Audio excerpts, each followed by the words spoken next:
చేయుటకు నీ చేతికి వచ్చిన ఏ పని అయినను నీ శక్తి లోపము లేకుండా చేయుము. ప్రసంగి 9:10. జీవితము మనకు దేవుడిచ్చిన అద్భుతమైన వరము.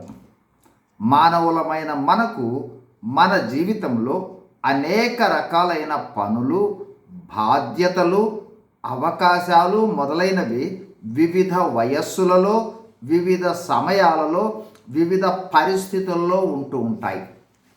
అయితే మనము చేయవలసినది ఏ పని అయినను శక్తి వంచన లేకుండా బాధ్యతగా, సమయ పాలన కలిగి చిత్తశుద్ధితో చేయుట మన కర్తవ్యముగా ఉండాలి.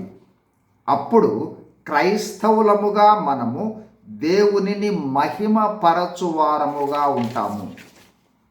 శక్తి లోపము లేకుండా క్రమశిక్షణతో చిత్తశుద్ధిగా బాధ్యతగా పనిచేయు ఎవరైనా సరే గుర్తించబడతారు, ప్రతిఫలాన్ని తప్పనిసరిగా పొందుతారు. ఈ లోకములో మరియు దేవుని రాజ్యములో కూడా.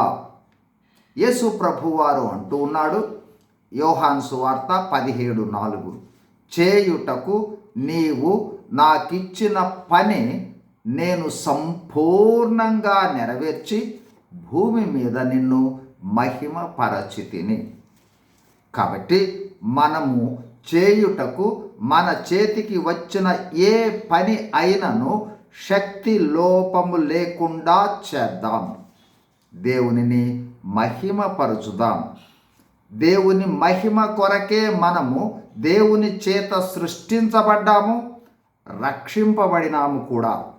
కావున దేవుని మహిమార్థమై మనము జీవిద్దాం. God bless you. Thank you.